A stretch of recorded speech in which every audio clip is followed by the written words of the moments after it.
Assalamualaikum warahmatullahi wabarakatuh. Nama saya Eman Sulaiman. Dalam pertemuan kali ini, pada mata pelajaran akidah akhlak, saya akan menjelaskan materi tentang akhlak terpuji dalam pergaulan remaja. Selamat menyaksikan. Tahukah kalian apa itu sebenarnya usia remaja? Dapatkah kalian menyebutkan bentuk-bentuk akhlak terpuji dalam pergaulan remaja? Dan bagaimana cara kalian membiasakan perilaku terpuji tersebut? Nah, untuk menjawab pertanyaan-pertanyaan tersebut, mari kita amati dan perhatikan penjelasan berikut. Apa itu usia remaja? Ya, remaja adalah masa peralihan dari usia anak-anak kepada usia dewasa. Pada masa ini, rasa ingin tahu remaja tumbuh dengan pesat. Mereka lebih terbuka kepada teman sejawatnya daripada kepada orang tua. Penanaman nilai-nilai akhlak terpuji bagi remaja sangatlah penting, karena apabila dalam pergaulan remaja diisi dengan kegiatan yang baik, maka akan membentuk pribadi yang baik pula, sehingga mereka dapat mempersiapkan diri dalam menghadapi kehidupan di masa mendatang. Akan tetapi sebaliknya, apabila pergaulan remaja tidak diisi dengan kegiatan yang positif, maka akan dapat menjerumuskan masa depan mereka dalam kehidupan yang tidak baik.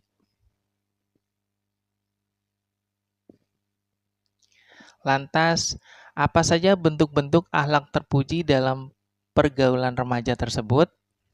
Ada beberapa bentuk-bentuk akhlak terpuji dalam pergaulan remaja. Di antaranya, yang pertama, menjalin persaudaraan atau ukhuwah. Islam telah mengajarkan bahwa umat manusia harus menjaga persaudaraan. Persaudaraan yang dibangun tidak hanya terbatas pada persaudaraan yang dilandasi oleh kesamaan agama saja, tetapi juga menyangkut persaudaraan dalam bingkai bangsa dan negara. Kedua, mengembangkan wawasan keilmuan.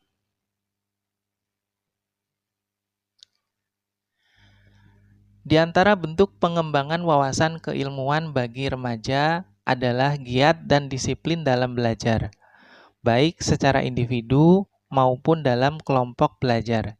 Sehingga sebagian remaja sudah terlihat kehebatan intelektualitasnya dalam berbagai bidang pemikiran dan perasaan, sehingga mampu melahirkan karya-karya bermutu dalam bidang seni, sains, dan teknologi. Merujuk kepada pendapat tersebut, maka remaja harus diarahkan untuk mengembangkan kemampuan intelektualnya melalui kegiatan-kegiatan akademik atau non-akademik, baik melalui pendidikan formal maupun pendidikan non-formal. Waktu dan kesempatan yang dimiliki harus digunakan sebaik mungkin untuk mempersiapkan diri dengan baik, sehingga dapat dijadikan bekal untuk kehidupan di masa-masa mendatang. Ketiga, menghormati dan menghargai atau tasamuh.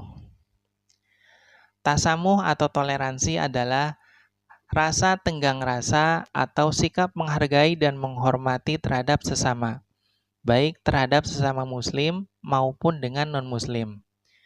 Sikap tasamuh juga berarti sikap toleran, yaitu tidak mementingkan diri sendiri dan juga tidak memaksakan kehendak. Salah satu nilai yang terkandung dalam tasamuh adalah menghormati dan menghargai perbedaan dengan segala kelebihan dan kelemahan masing-masing individu untuk mencari titik temu dalam persamaan dalam batas-batas tertentu. Yang keempat, bijak dalam menggunakan media sosial.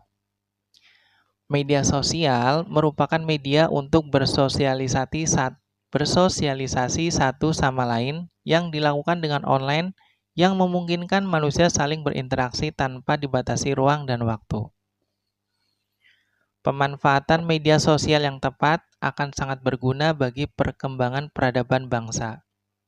Tetapi apabila disalahgunakan, maka akan sangat membahayakan tata kehidupan sosial yang berakibat pada rusaknya nilai-nilai persatuan atau ukhuwah, bahkan membahayakan kehidupan bangsa dan negara. Nah, anak-anakku sekalian, dalam menggunakan media sosial ada beberapa yang perlu diperhatikan. Di antaranya, yang pertama adalah kalian harus menata niat. Dengan niat yang baik, maka pikiran akan menjadi terarah untuk melakukan yang baik. Yang kedua, bacalah berita hanya dari sumber yang layak dipercaya dan kredibel. Yang ketiga, baca dulu isi beritanya, pertimbangkanlah manfaat dan mudaratnya. Keempat, jangan menelan mentah-mentah isi berita yang ada di media sosial. Begitu juga jangan mudah terprovokasi yang dapat memecah belah persatuan. Kelima, gunakan media sosial untuk kepentingan belajar dan dakwah. Keenam, ingat bahwa pelanggaran terhadap penggunaan media sosial selain dapat dituntut dan diancam sanksi berat sebagaimana yang diatur dalam UU ITE, juga merupakan perbuatan dosa di akhirat nanti akan diminta pertanggungjawabannya oleh Allah Subhanahu wa Ta'ala. Nah, anak-anakku sekalian, lantas bagaimana cara membiasakan perilaku terpuji dalam pergaulan remaja? Membiasakan perilaku terpuji dapat dilakukan di antaranya yang pertama dengan menutup aurat, kedua menjauhi perbuatan zina, ketiga mengajak untuk berbuat kebaikan, dan yang keempat mengisi waktu luang dengan kegiatan yang bermanfaat. Lantas, selain perilaku terpuji, kalian juga harus menghindari bentuk-bentuk akhlak tercela dalam pergaulan remaja. Lantas, apa saja bentuk-bentuk akhlak tercela yang harus kalian hindari? Yang pertama adalah pergaulan bebas atau free sex.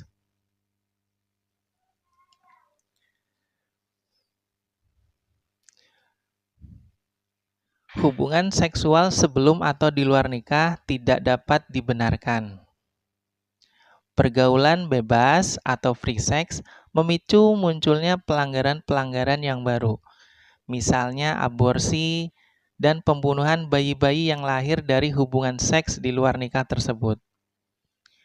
Hamil di luar nikah akan membawa malapetaka bagi diri sendiri maupun orang tuanya, karena membawa aib keluarga dan mendatangkan masalah. Untuk itu, remaja harus menghindari diri dari segala jenis pergaulan yang dapat menjerumuskan kepada pergaulan seks bebas. Bentuk akhlak tercela yang harus kalian hindari berikutnya adalah tawuran. Remaja yang terlibat dalam tawuran seringkali dipicu oleh persoalan-persoalan yang sederhana. Misalnya saling ejek, senggolan kendaraan, dan lain-lain.